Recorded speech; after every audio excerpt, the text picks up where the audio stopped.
विश्राम। आंखों बंद रखिए। थोड़ो कमर वाली शरीर ढीलो छोड़िए। मस्तक सीधो बनने हाथ घुटन पर ध्यान मुद्रा। दोनों हाथ घुटनों पर ध्यान मुद्रा में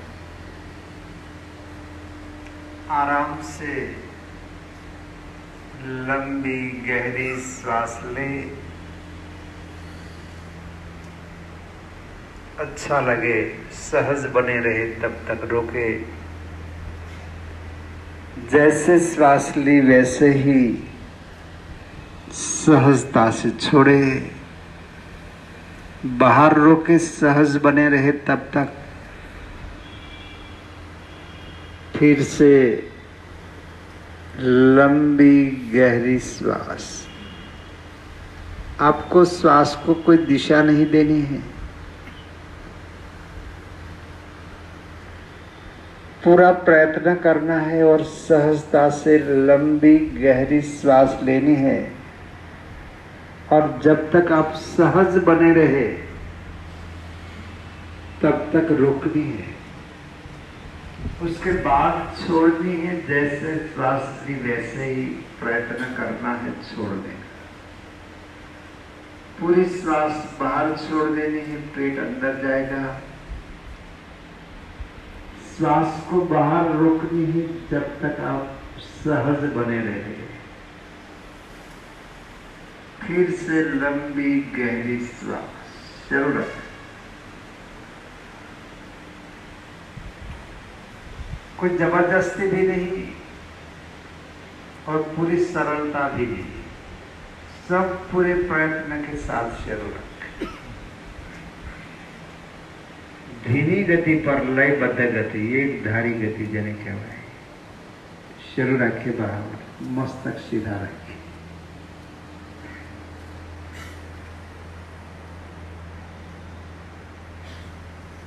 पूर्ण श्वास, लंबो श्वास। लंग्स को एक्टिवेट करना है, फेफड़ों को कार्यक्षम बनाना है। योग से शरीर के जो अंदर रहने वाले अंग है उनकी एक एक की एक्सरसाइज हो जाती है। मंडूकासन, कपालभाति, प्राण साधना, अनुलोम विलोम, भ्रामरी प्राणायाम, उज्जाई प्राणायाम, कर्मरुगांतक प्राणायाम। बहुत विधि से करना चाहिए प्राणायाम, तो लाभ होता है, तो रोगों से मुक्ति मिलती है। शुरू रखें, लंबी गहरी श्वास, पूरा प्रयत्न, पूरे सजग, पूरे जागरूक, सकारात्मक चिंतन के साथ लंबी गहरी श्वास लें। आप लोग कभी कभी बातें में आ जाते हैं, बातें करते हैं कि हाँ, जब हम श्वास लेते हैं तब ऑक्सीजन अंदर आती है। अकेले ऑक्सीजन अंदर नहीं आती और ऑक्सीजन की ऐसी ताकत नहीं कि वो अंदर आ सके।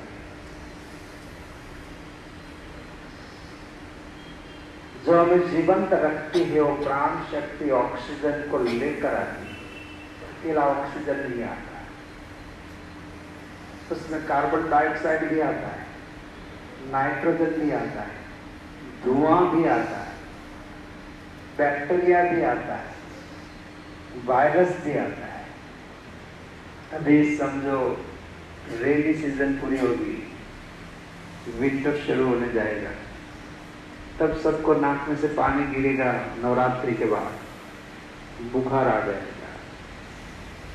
तभी वातावरण के अंदर वायरस का उपद्रव होगा, हमारे भीतर दाखिल होता है, प्रविष्ट होता है और वो पानी के रूप में वायरस नाक में से गिरने लगते हैं।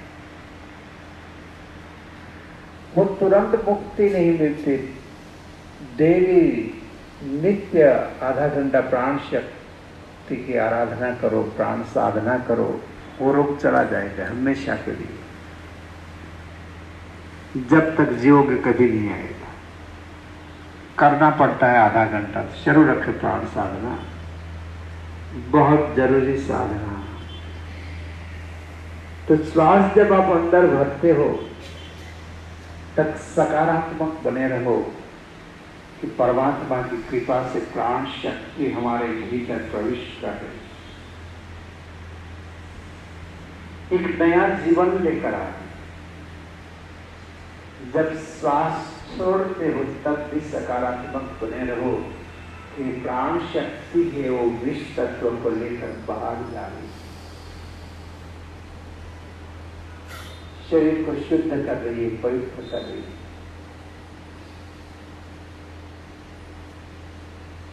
तो श्वास अंदर भरते समय मन में दिव्य संकल्प करते जाए कि जब भी हम श्वास अंदर ले रहे हैं, श्वास के साथ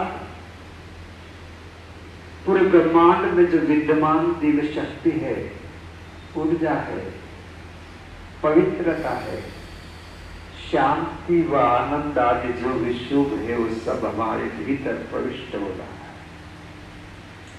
जिससे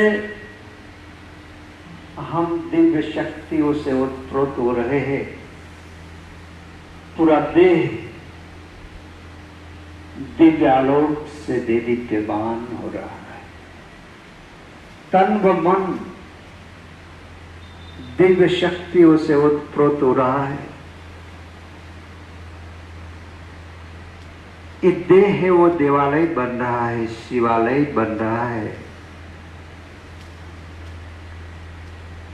कोई कहते हैं कि इस देह में, इस शरीर में परमात्मा का वास है, कोई कहता है जीव रहता है, कोई कहता है आत्मा रहता है।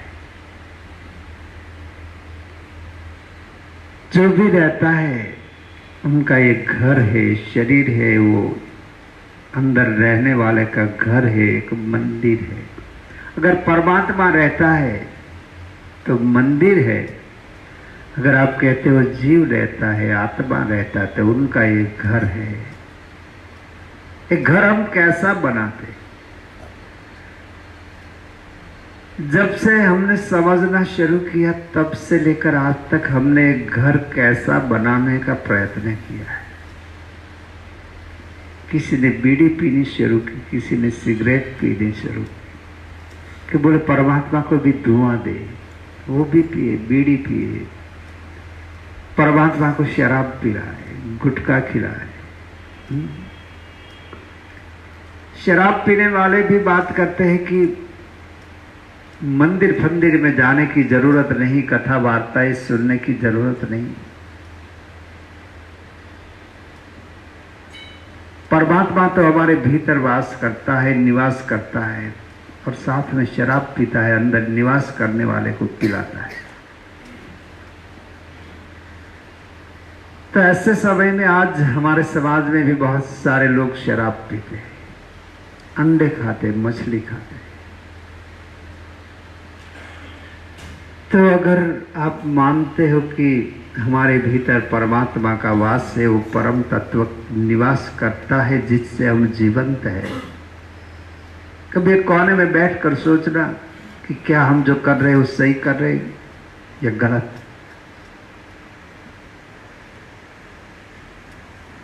बड़ी बड़ी बातें करते हैं, एक गुटखा नहीं छूटती, एक मावा नहीं छूटता, एक शराब नहीं छूटती। तो बड़ी बातें करने का कोई अधिकार नहीं रहता। कितने हम पंगु हो गए कि शराब ना छूटे, गुटखा ना छूटे और बड़ी बड़ी बातें करें। वो पैसों की वजह से बातें होती। अगर पैसा चले जाए तो सोच लो क्या हालत होगी। बड़ी बातें छोटी भी नहीं रहती, बंद हो जाती है। तो अच्छा जिए। और एक दूषण है हमारे समाज का, हमारे देश का, शराब है, गुटखा है, पान है, बीड़ी है, किसी भी प्रकार का व्यसन है।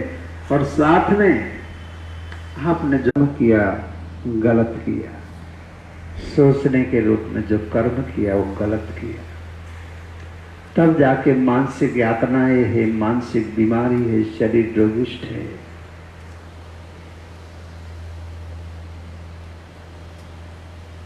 तो नित्य योग करे, औषधियों से शरीर की सफाई करे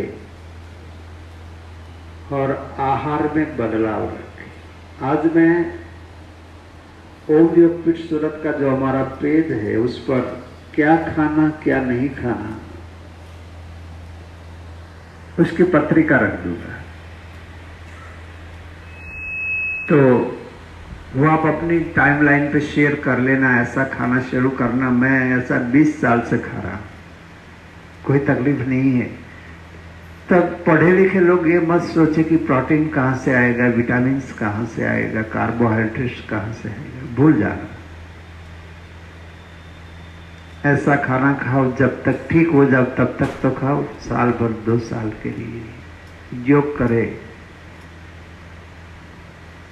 मैं तो यहां तक सबको कहता हूं योग सीखे करे और आपको जैसे भी कराना हो करवाए, लेकिन योग करे और करवाए। हमें कभी याद भी मत करो चलेगा, ये मतलब मैं बोलने के लिए नहीं कह रहा हूं कि याद कभी करो ही मत। अंदर से ऐसा नहीं कि मेरे साथ जुड़े रहो, ऐसा भी मुझे बिल्कुल नहीं, किसी के लिए भी। लेकिन अपनी एक शक्ति होती है कि मुझे अलग से करना है तो हमारे नाम का उपयोग मत करें, बस इतना मैं कहता हूं। क्योंकि जब आप अलग से योग करवाना चाहते हो तो अपनी स्ट्रेंथ के हिसाब से करवाना चाहते हो, आपके जो कौशल्य है उसके हिसाब से करवाना चाहते हो, तो अपना कौशल्य अपनाओ, अपनी स्ट्रेंथ अपनाओ, हमारा नाम को छोड़ दो, करवाओ जरूर। तो योग करे और करवाए। 17 अब वैसे तो 20 साल से हम प्रयत्न कर रहे हैं सब मिल करके पूरा सूरत, पूरा गुजरात योगमय हो जाए, पूरा भारत योगमय हो जाए। अब धीरे धीरे होने लगा है, तो मैं तो ये कहूंगा कि ज्यादा से ज्यादा लोग योग करें और करवाएं। तो व्यसन मुक्ति अभियान बहुत चलते हैं लेकिन होता नहीं। सुनो, किसी को पान बीड़ी गुटखा शराब का व्यसन नहीं है तो बाकी के बहुत सारे व्यसन है जिसकी तो बात भी नहीं कर सकते समाज के अंदर रहकर, ऐसे व्यसन है। तो व्यसन तो है ही, सभी प्रकार के व्यसनों से हम मुक्त होना चाहते हैं तो योग को अपनाएं। बहुत कुछ हमने अपना कर देखा है, तो ये थोड़ा योग 4-6 महीने कंटिन्यूटी में अपना कर देख ले, बाद में अच्छा नहीं लगे तो छोड़ दे, अच्छा जिए। 1 मिनट शुरू रखे, लंबी गहरी सांस।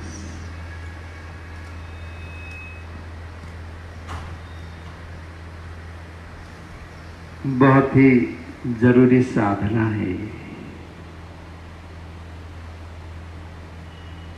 मनुष्य को नहीं बदलती, मनुष्य के विचारों को बदल देती है,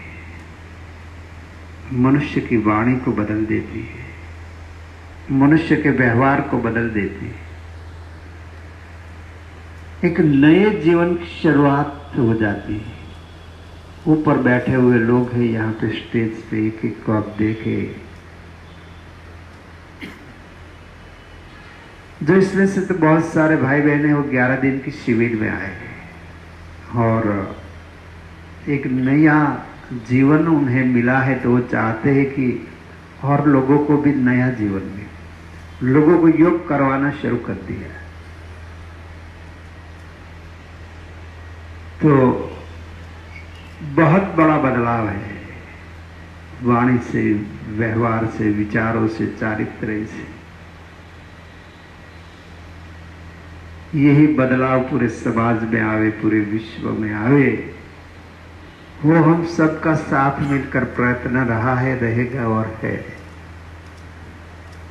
श्वास छोड़े, पूरा करे। एक बार ओम परमात्मा की आराधना, लंबी गहरी श्वास।